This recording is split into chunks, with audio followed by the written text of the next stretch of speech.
ये जो सर्वे हैं उल्टे पड़ते हैं और ये अप हो जाता है और ये यहाँ डाउन हो जाता है, या ये वाले आ जाते हैं और ये वाले आ जाते हैं, तो जन स्वराज की भागीदारी क्या मानी जाएगी? बीजेपी का वोट काटा उन्होंने, अगर ऐसा होता है तो। नमस्कार, द पिलर के लिए मैं राजू सिंह सोलंकी। हम बात करेंगे बिहार चुनाव के एग्जिट पोल की। मेरे साथ हैं विजय केसरी जी। विजय केसरी जी, बहुत बहुत स्वागत है हमारे चैनल पर। आप देखिए यहाँ पर ज़्यादातर चैनल हैं जो सर्वे करती हैं कंपनियाँ, चाहे फरोदी बाजार हो, सट्टा बाजार है, ये ज़्यादातर इंडिया गठबंधन को विजयश्री दिलाने की तरफ हैं। लेकिन कई लोग वहाँ बिहार के जो कह रहे हैं वो कह रहे हैं कि जब मतदाता मुंह नहीं खोल रहा, अपना वोट डालने से पहले मुंह नहीं खोला, वोट डालने के बाद मुंह नहीं खोल रहा, तो इनके सर्वे कैसे सही हो सकते हैं? लेकिन जब बिहार का मतदाता, जैसे कि इस बार देखेंगे, हर बार से रिकॉर्ड तोड़ मतदान हुआ है और ज्यादातर महिला 71% के ऊपर वोट दिया गया है। तो जो पीछे का ट्रेंड देखा गया है कि जब भी सरकार में ज़्यादा वोट आते हैं या महिलाएं ज़्यादा संख्या में भागीदारी निकलती हैं, तो महिलाओं को घर में क्या चाहिए? सुरक्षा चाहिए। अपने बच्चों के लिए क्या चाहिए? शिक्षा चाहिए। तो केंद्र की नरेंद्र मोदी सरकार जब जब महिलाओं ने वोट दिया है, तो भाजपा, नरेंद्र मोदी के नेतृत्व में भाजपा ही विजयी हुई है। और जिस प्रकार से भाजपा ने वहाँ पे इतने सालों से, 20 सालों से काम किया है, लोग आज भी लालू यादव के राज को देख करके डर जाते हैं। जो पुराने, जो उस जमाने को देख चुके हैं, उस पीढ़ी को, तो वो डर जाते हैं। वो डर देख करके वो कहते नहीं, इससे अच्छा तो नीतीश कुमार की सरकार है। कम से कम हम शाम के बाद घर से निकल तो सकते हैं, उठाया तो नहीं जाएगा। बिजनेसमैन डरता है कि कहीं फिरौती की रकम तो नहीं आएगी, अपहरण तो नहीं कर लिया जाएगा।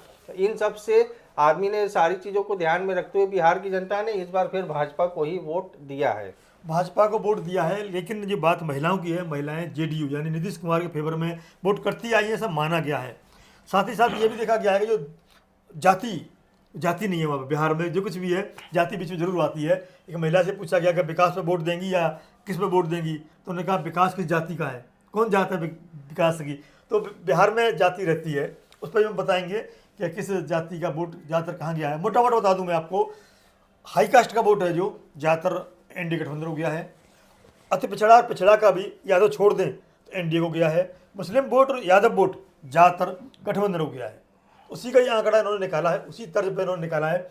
देखिए आप, जितने भी हैं पोल, सब के सब कहीं ना कहीं दिखा रहे हैं बीजेपी यानी कि एनडीए की जीत दिखा रहे हैं। इसमें आरजेडी प्लस यानी कि महागठबंधन कांग्रेस है इसमें, और मुकेश साहनी है और अन्य लोग भी हैं। इधर भी दो पार्टी और हैं, छोटी छोटी, कुशवाहा की और मांझी की और चिराग पासवान की, 5 पार्टी हैं मेन, 5 पांडव कहते हैं वो। इधर भी कई पार्टी हैं।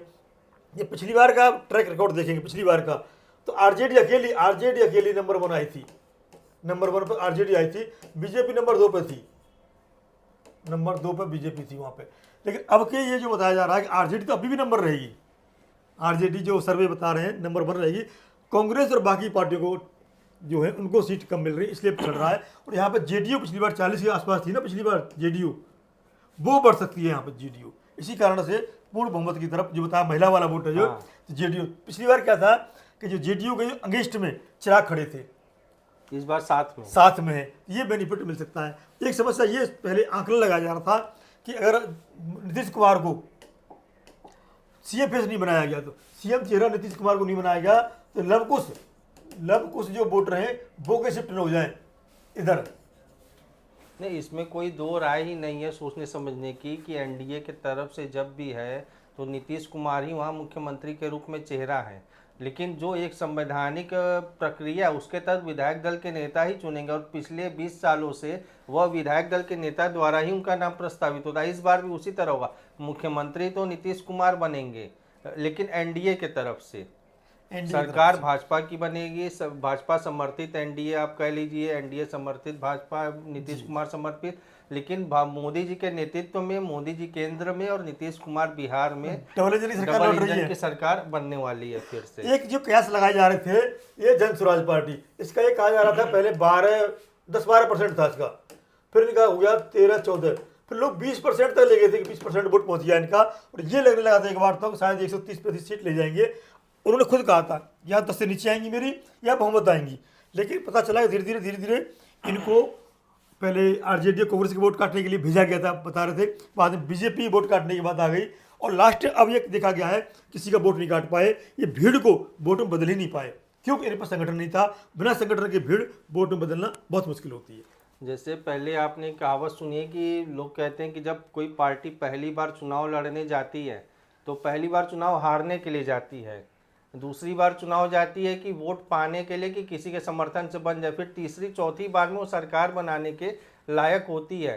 तो कोई भी आज भी भाजपा अगर सरकार वहाँ बना रही है या केंद्र में सरकार है, इसके पहले भाजपा भी 50 सालों से विपक्ष में रह करके अपनी भूमिका अदा की है। अपने संगठन को मजबूत की, जमीनी स्तर पे काम करना होता है और जनता के बीच में रहना होता है।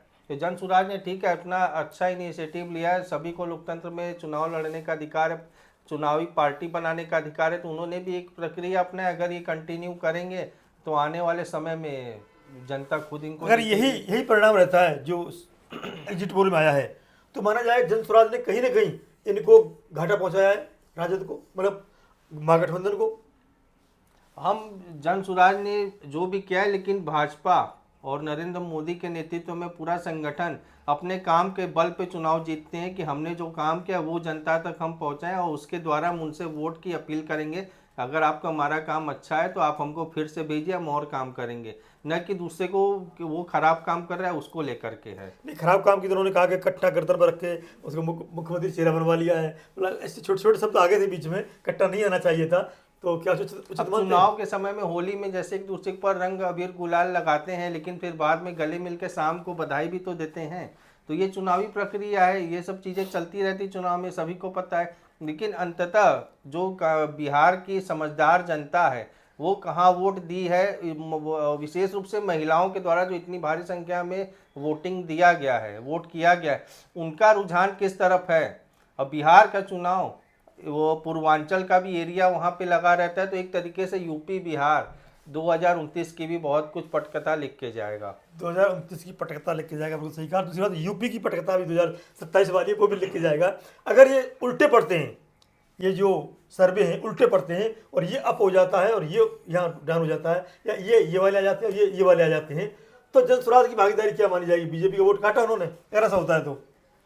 ऐसा होने का तो उम्मीद बिल्कुल नहीं है। सर्वे है, सर्वे में कुछ भी हो सकता है अभी। हाँ सर्वे है, लेकिन हम भाजपा जो है वो सर्वे पे यकीन नहीं करती, वो अपने कैडर पे, अपने काम पे विश्वास करती है कि वो जनता के बीच में जाते। सर्वे तो पहले भी बहुत बार बदले गए कि सर्वे में कुछ और बताया, लेकिन एक्चुअल रिजल्ट कुछ और दिया है। आप देखेंगे कई बार माननीय प्रधानमंत्री ने जी कई बार बोला है कि हमेशा रिजल्ट ऐसे होंगे जो राजनीतिक पंडित भी चौंक जाते हैं। तो नो डाउट उन्होंने जो उनका 3 फेज में काम करने का सामाजिक जीवन में रहा है, एक संघ के स्वयंसेवक के रूप में, प्रचारक के रूप में, फिर संगठन के रूप में और सरकार के रूप में, जो उनका 3 स्टेज ये चला है पूरा, तो उनको हर जनता क्या चाहती है, एक पब्लिक क्या चाहती है, वो हर तरह से जनता के साथ कनेक्ट हो चुके हैं। पूरे देश में उन्होंने काम किया, तो उनको पता है कि जनता को क्या चाहिए और हमें जनता को क्या डिलीवर करना है, उनकी खुशहाली के लिए हमें क्या काम करना है, तो ये अच्छे से पता है।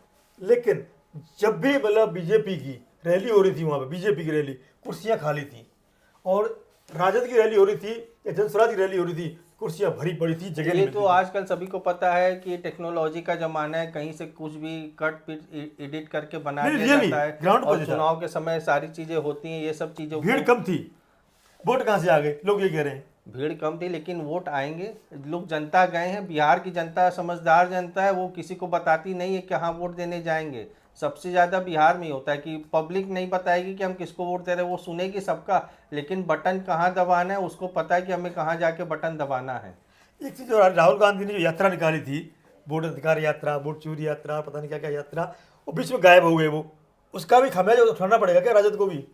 तो राहुल गांधी जी पॉलिटिशियन थोड़ी हैं, वो समाज सेवा राजनीतिज्ञ थोड़ी माने जाएंगे। वो तो कुछ समय के लिए आते हैं और फिर छुट्टी मनाने कहीं बाहर कोलंबिया जैसी जगह या कहीं और भी अन्य जगह पे चले जाते हैं।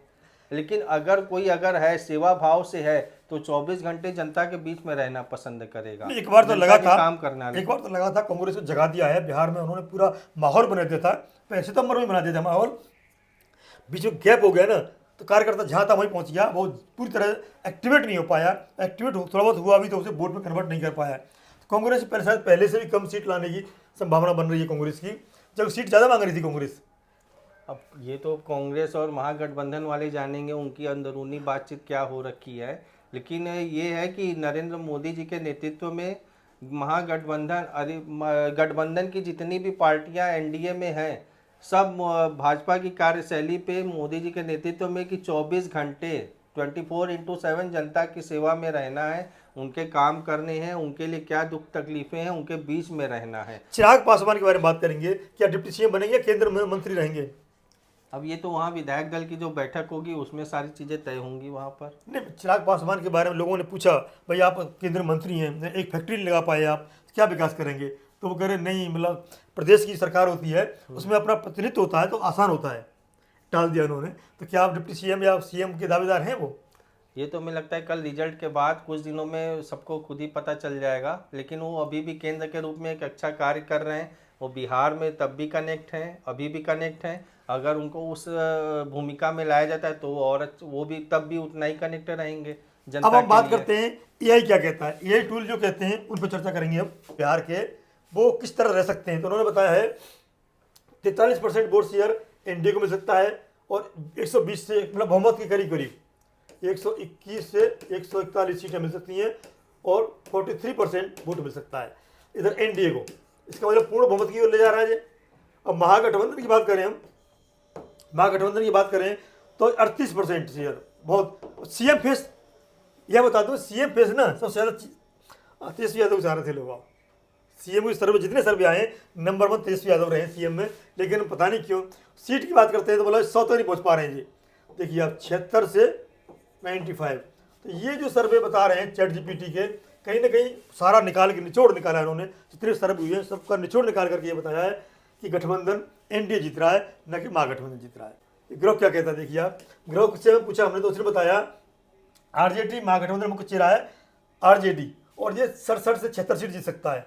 जेडीयू, देखो कहा था ना जेडीयू बढ़ सकती है सीटें, जेडीयू बढ़ गई ना 40 से अब 56 टू 62 जेडीयू की। बीजेपी की सीटें कम हो रही हैं, आप देखिए 50 से 56। इसका मतलब है कहीं ना कहीं जन स्वराज पार्टी जेएसपी ने नुकसान पहुंचा, अगर ये है तो। और कांग्रेस वही अपनी 20-21 तो पहले पता थी ज़्यादा नहीं बढ़ पाएगी। चिराग का ग्राफ बढ़ा है यहाँ पे, देखिए 11-16 सीटें चिराग का। मुकेश सहनी कुछ नहीं कर पा रहे, डिप्टी सीएम बनने की बात कर रहे थे। इन्होंने अपना तो नहीं जीता जन स्वराज ने, बीजेपी का अगर ये रहता है तो बीजेपी की सीटें जरूर कम कराने में जन स्वराज पार्टी का अहम रोल माना जाएगा, अगर ये 50 से 56 सीट रहती हैं बीजेपी की। तो पिछली बार 75 सीट थी, 75 और 76 सीट थी आरजेडी की। अब हम बात करते हैं, देखिए एक और ग्रोह से भी आगे तेज तर्राट परप्लेक्सिटी है। ये क्या कहता है, देखिए आप, सबको करते हैं हम। ये कहता है बीजेपी जेडीयू 48% सबसे तेजी कर दी। देखिए आप, ये तो वैसे सबसे अच्छा रिजल्ट यही देता है। तो इन्होंने कहा 48%, और 48% मतलब 147 पूर्ण बहुमत से भी ऊपर। और ये महागठबंधन को 70 से 90, काफ़ी कम, 37, 1% भी कम दिया इन्होंने, जैसे कह रहे हैं जी। जन स्वराज पार्टी वो 2 ही, लेफ्ट 10, कांग्रेस वहीं पे आके आगे सारे। तो ये लगता है कहीं ना कहीं जितने भी तीनों एआई टूल्स हैं ये बता रहे हैं गठबंधन यानी एनडीए गठबंधन। तो हम बात करें तो चाहे एआई के द्वारा सर्वे करा लीजिए या जितनी सर्वे कंपनी है उनका सर्वे करा लीजिए, सर्वे का भी सर्वे देख लीजिए आप, एनडीए गठबंधन को जीता हुआ दिखा रहे हैं। लेकिन जो महागठबंधन वाले लोग हैं, जनस्वराज वाले लोग हैं, वो इसको बिल्कुल नहीं मान रहे। वो कह रहे हैं कि या तो हेराफेरी होगी जैसा उन्होंने कहा है, अदरवाइज तो अगर सही परिणाम आए तो गठबंधन के पक्ष में आएंगे। तो जनस्वराज पार्टी अपना कह रही है और तेजस्वी यादव कांग्रेस अपना कह रही है, और ये 14 तारीख को पता चल जाएगी कि वास्तव में कौन जीत रहा है। बने रही द पिलर के साथ। नमस्कार।